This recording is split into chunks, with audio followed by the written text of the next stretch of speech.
Hello दोस्तों, तो आज की इस वीडियो में मैं सोल लैंड 2 की आगे की नॉवेल को कंटिन्यू करने वाला हूँ। और हाँ, अगर आपने अभी तक इसके पिछले पार्ट को नहीं देखा है तो अगर आप लोगों ने मिस किया है तो मैं उसका लिंक को डिस्क्रिप्शन और कमेंट में दे दूंगी, तो आप लोग वहाँ जाकर चेक करके देख लेना। तो इस एपिसोड की शुरुआत में बिल्कुल वहीं से होता है जहाँ हम उस लड़की को देखते हैं जो अपनी दर्द भरी आवाज में काफी प्यार से जू सांसी से कहती है काफी दर्द हो रहा है, और फिर ये काफी इमोशनल होकर मासूम बनते हुए कहती है क्या तुम सच में एक लड़की को इतने हार्शली ट्रीट करोगे? तो जू सांसी इस पर हंसते हुए कहता है ओ, तो तुम अब मुझ पर अटैक नहीं करने वाली हो, तो तुम अरेना को छोड़ के जा सकती हो, क्योंकि मैं नहीं चाहता हूँ कि लोग ये सोचे कि मैं बुरा आदमी हूँ। और तभी यह लड़की आगे बढ़ते हुए एक ईविल से स्माइल करती है और एक स्नैक को देख के जू सांसी काफी ज्यादा चौंक जाता है, क्योंकि भाई लोग ये बदल के मेडुसा की जैसे हो गई होती है और ये लड़की वाकई में इस रूप में काफी ज्यादा डरावनी लग रही होती है। और तो और इसने अपनी स्वॉर्ड से भी जू सांसी के ऊपर अटैक कर दिया होता है,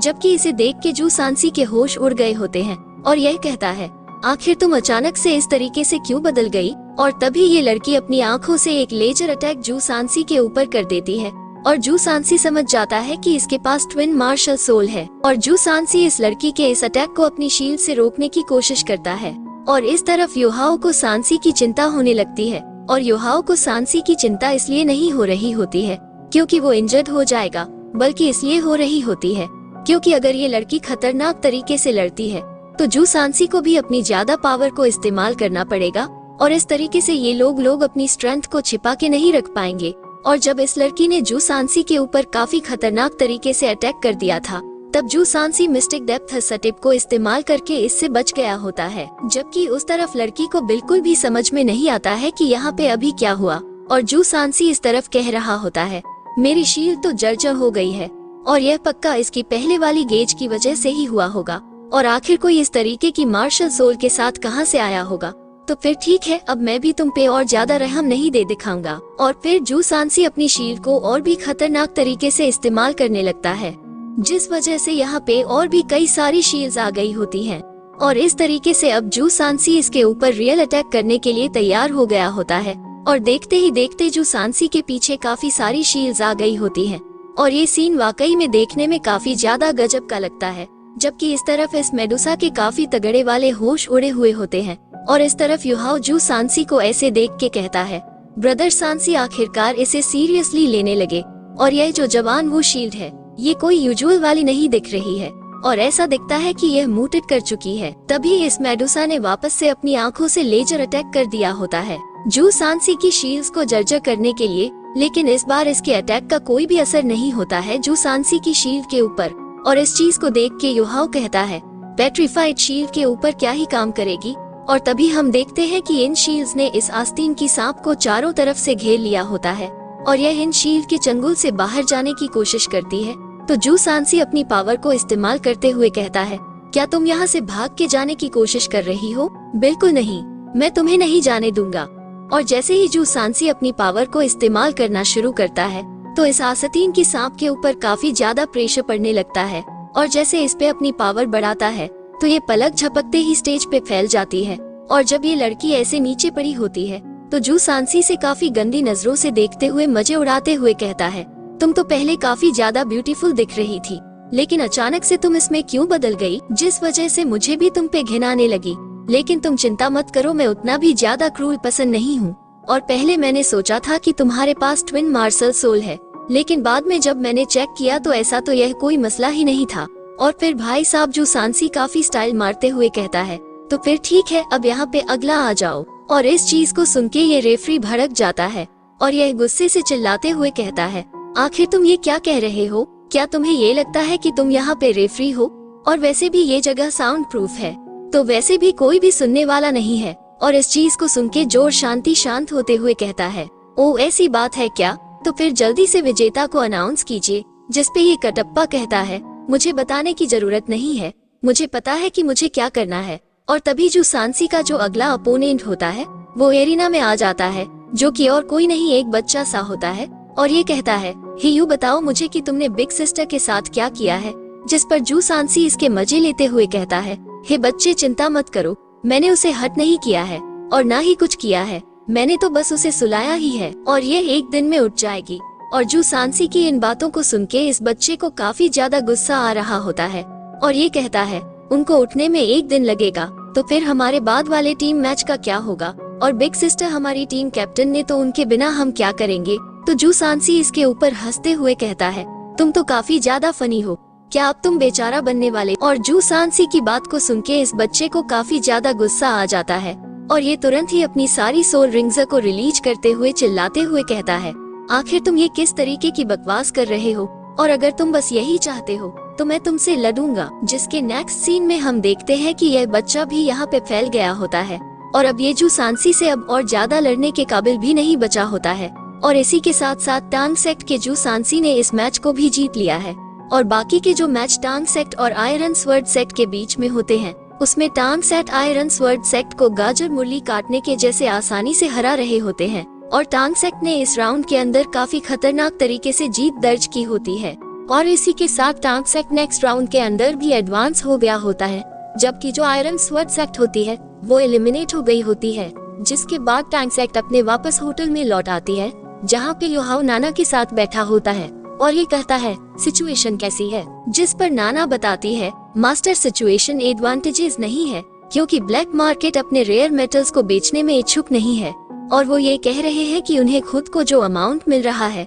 वो काफी कम है, जबकि हमारी जो डिमांड है वो काफी ज्यादा है। जिस पे योहाओ कहता है क्या उन्होंने ये प्राइस को बढ़ाने के लिए कहा है या फिर इसकी कोई और वजह है, जिस पर नाना बताती है ऐसी तो बात नहीं है क्योंकि ये जो 3 ब्लैक मार्केट्स हैं ये एक अंडरग्राउंड टूर्नामेंट करने वाले हैं और जीतने वाले को काफी बड़ा प्राइज मिलेगा और इस कंपटीशन में सटल लगाने के लिए मतलब कि बैटिंग करने के लिए रेयर मेटल्स को इस्तेमाल किया जाएगा। तो योहाओ कहता है तो यह एक सेपरेट कंपटीशन है जो कि बैटिंग को पूरी तरीके से सपोर्ट करता है, क्या ये सोल मास्टर टूर्नामेंट उनके लिए गम खेलने के लिए काफी नहीं है। और नाना बताती है सनमून एम्पायर ने काफी स्ट्रिक्ट ऑर्डर दिए हैं जिसके तहत इस कंपटीशन पे बैटिंग अलाउ नहीं की गई है। जिस पे योहाओ कहता है लेकिन ऐसा क्यों, क्योंकि पिछली बार जो टूर्नामेंट हुआ था तो यहाँ तक कि स्टार लो एम्पायर ने भी बैट लगाने की इजाजत दी थी। तो नाना बताती है यहाँ का वर्तमान का जो एम्पायर है वो गैम्बलिंग से काफी नफरत करता है और इसके अंदर ब्लैक मार्केट भी कुछ भी नहीं कर सकता है, इसलिए उन्होंने अपना खुद का एक कंपटीशन अरेंज किया है। तो योहाओ कहता है कि इसका तो कोई भी ऑफिशियल अनाउंसमेंट नहीं हुआ है और तो और लोग एक ही समय पर 2 जगह कैसे कम्पीट करेंगे, और इसके पीछे का जो उनका कारण है वो बिल्कुल भी मुझे समझ में नहीं आ रहा है। जिस पर नाना इसे बताती है वो लोग फाइट नहीं करेंगे बल्कि इस टूर्नामेंट के अंदर वो लोग तो असल में अपने अपने सोल गाइड के साथ कम्पीट करेंगे। और तो मुझे ये भी पता चला है कि हर राउंड के अंदर रूल्स बदले जाएंगे। तो योहाओ कहता है तो क्या तुम्हें इस बारे में पता है कि ये टूर्नामेंट कैसे काम करता है और इसका रिवॉर्ड सिस्टम क्या है, और तो और ये गैम्बलिंग सिस्टम कैसे चलता है। जिस पे नाना बताती है ये जो फर्स्ट राउंड होता है ये क्वालिफिकेशन राउंड होता है और अगर पहले राउंड के अंदर पार्टिसिपेंट्स लेवल 4 के सोल गाइड को बना लेते हैं तो वो लोग सेकंड राउंड के अंदर पहुंच सकते हैं और तो और क्वालिफाई करने वाले भी बैट लगा सकते हैं। और इनका जो बैटिंग सिस्टम है वो काफी सिंपल है और बैट लगाने के टोटल 3 तरीके हैं और पहला जो है वो डायरेक्ट बैट्स है, इसमें तुम इस चीज पर बैट लगा सकते हो कि टोटल कितने लोग पास कर सकते हैं, और सेकंड पे तुम निश्चित नंबर पे बैट लगा सकते हो, जबकि तीसरे में तुम खुद पर भी बैट लगा सकते हो। जिसके बाद ये ऑफिशियल सेकंड राउंड में मूव कर सकते हैं। और क्योंकि नॉर्मल गेम की तरह सोल गाइड्स का प्रोडक्शन इतने कम समय में कंप्लीट नहीं हो सकता है, इसलिए इसमें हिस्सा लेने के लिए सोल इंजीनियर्स को 3 दिन दिए जाते हैं और फिर जो सभी मैचेस होते हैं वो सभी मैचेस ही के सिस्टम पे होते हैं और हर एक राउंड के अलग रूल्स होंगे और हाईली स्किल्ड सोल इंजीनियर्स को अट्रैक्ट करके पार्टिसिपेट करवाने के लिए इस टूर्नामेंट की जो प्राइजेस हैं वो सभी ही रेयर मेटल्स हैं। और जब तक कि तुम क्वालिफिकेशन राउंड को पास कर लेते हो तो फिर पहले ही राउंड से प्राइस मिलना शुरू हो जाएंगे और हर एक राउंड के अनुसार प्राइस भी बढ़ेंगे। और वो सोल मास्टर जिनका प्राइमरी प्रोफेशन सोल इंजीनियरिंग होता है वो आमतौर पर पैसों के मुकाबले रेयर मेटल से ज्यादा परवाह करते हैं, क्योंकि इससे बाद में उन्हें काफी ज्यादा प्रॉफिट मिलता है जब ये रेयर मेटल सोल गाइड्स के अंदर बदल जाते हैं। और तो और रेयर मेटल्स को सिर्फ पैसों के साथ नहीं खरीदा जा सकता है, खासकर इस कंपटीशन के अंदर, क्योंकि इन्हें प्राइसेस के रूप में यहाँ पे दिए जाएंगे। और तो और ये तीनों ही ब्लैक मार्केट्स एक दूसरे के साथ कम्पीट करेंगे, इसलिए ये गेम 3 डिविजन्स के अंदर बंटा हुआ है और हर एक डिवीजन का जो चैंपियन होगा वो एक बारी और वापस से एंड में कम्पीट करेगा और हर ब्लैक मार्केट्स हर एक मैच के ऊपर रेयर मेटल्स को इस्तेमाल करके बैट लगाएंगे और तभी योहाओ नाना से पूछता है, क्या इस टूर्नामेंट के अंदर रजिस्टर करने के लिए किसी भी तरीके की रिक्वायरमेंट्स या रिस्ट्रिक्शंस हैं? जिस पे नाना बताती है, जिनकी भी उम्र 30 से कम है वो में पार्टिसिपेट करने के लिए एलिजिबल है, जबकि जो रजिस्ट्रेशन फीस है वो 100 गोल्ड कॉइन्स है। और इस चीज को सुन के वांग डांग योहाओ से कहता है, योहाओ क्या तुम इस टूर्नामेंट के अंदर भी पार्टिसिपेट करने का सोच रहे हो? तुम अच्छे से जानते हो ना कि ये काफी ज्यादा खतरनाक है। जिस पर योहाओ इससे कहता है, लेकिन तुम जानती हो ना कि इसका रिवॉर्ड भी काफी ज्यादा बड़ा है, जिसे मिस नहीं किया जा सकता है, और तुम चिंता मत करो, मैं खतरा नहीं उठाऊंगा। जिस पे वांग डोंग कहता है, लेकिन अभी तुम्हारा ऑफिशियल टूर्नामेंट है जिसमें तुम्हें पार्टिसिपेट करना ही होगा। तो योहाओ अपनी चतुराई दिखाते हुए वांग डोंगर को अपनी बातों में फंसाने के लिए कहता है, इस ब्लैक मार्केट टूर्नामेंट के जो मैचेस है वो रात के समय होते हैं, तो इससे कोई भी फर्क नहीं पड़ेगा, और मैं सेकंड ब्रदर से भी कह दूंगा मेरे साथ चलने के लिए। जिस पर वांग डोंग कहता है, लेकिन वो टूर्नामेंट तो पहले ही शुरू हो चुका है ना? जिस पर योहाओ कहता है, नहीं, अभी एक दिन बाकी है। और क्या तुम भूल गई हो कि हमारे यहाँ पे आने का जो सबसे ज्यादा इम्पोर्टेंट रीजन है वो असल में रेयर मेटल्स को खना है। वांग डोंग भी इस चीज के लिए मानते हुए कहता है, ठीक है, अगर यही तुम्हारी चॉइस है तो मुझे कोई भी दिक्कत नहीं है, लेकिन मेरी भी 2 कंडीशंस हैं। पहली यह है कि तुम्हें इस चीज की परमिशन सबसे पहले बिग ब्रदर बीबी से लेनी है, और दूसरी यह कि मैं भी तुम्हारे साथ चलूंगी और वहाँ पे तुम्हारा साथ दूंगी। जिसके बाद हमें रात का सीन दिखाया जाता है, जहाँ पे सैतो योहाओ से कहता है, जूनियर ब्रदर, तुम्हारी जो भेस बदलने की एबिलिटी है वो दिन पर दिन काफी ज्यादा स्ट्रांग होती जा रही है, और तो ये एक ही समय पे हम सभी को ही इनविजिबल कर सकती है, और बिना किसी को पता चले हम असल में होटल के बाहर भी आ गए। और फिर हम योहाओ को देखते जो कि एकदम नए लुक में होता है, और यह कहता है, सेकंड ब्रदर, मुझे इस चीज को भी बदलना होगा कि किस तरीके से हम एक दूसरे को बुलाते हैं। अब से मैं बस आपको ब्रदर ही कहूँ, जबकि डोंगर और नाना मेरे सर्वेंट की तरह एक्ट करेगी, इसलिए तुम दोनों को ही मुझे मास्टर कहना होगा, और मैं तुम दोनों को जियाओ डोंग और जियाओ नाना कहूँगा।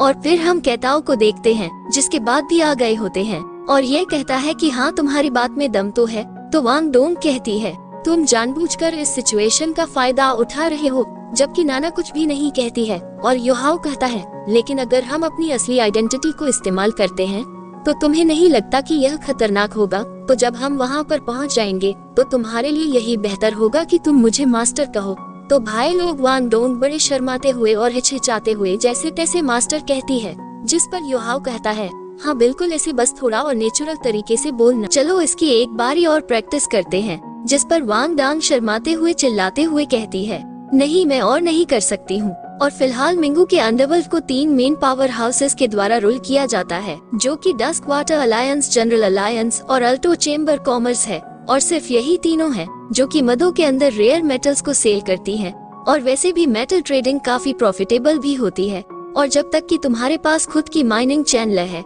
तो प्रोडक्शन कॉस्ट को कम किया जा सकता है, जबकि जो सेलिंग कॉस्ट है उसे मैक्स किया जा सकता है। और योहाओ की गाइडेंस और प्रेडिक्शन के माध्यम से ये लोग डस्क वाटर अलायंस को सपोर्ट करना चूज करते हैं, जिसे इन तीनों के अंदर सबसे स्ट्रॉन्गेस्ट भी मानी जाती है। और वैसे तो बाकी की 2 ऑर्गेनाइजेशन इसके ऊपर नजर गड़ाए बैठी है, कब ये नीचे आए और उन्हें ऊपर आने का मौका मिले। जिसके बाद हमें ग्रीन हाउस होटल का सीन दिखाया जाता है, जहाँ पे योहाओ और जा रहे थे, तो वहाँ पे एक बंदा इन्हें रोकते हुए कहता है, होटल आज और ज्यादा गेस्ट्स को एक्सेप्ट नहीं कर रहा है, तो प्लीज किसी और में चले जाए। तो योहाओ कहता है, हम यहाँ पे मंगू के सोल इंजीनियर टूर्नामेंट के अंदर पार्टिसिपेट करने के लिए आए हैं। तो ये बंदा कहता है, कंपटीशन पहले ही बंद हो चुका है, तो प्लीज लौट जाइए। जिस पर योहाओ कहता है, मुझे लगता है कि मैं डस्क वाटर अलायंस की मदद कर सकता हूँ इस टूर्नामेंट को जीतने में, और अगर तुम्हें मुझ पर भरोसा ना हो तो मैं अपने ऊपर 1 लाख गोल्ड सोल कॉइन्स की बेट लगाता हूँ कि मैं इस क्वालिफाइंग राउंड को पास कर लूंगा।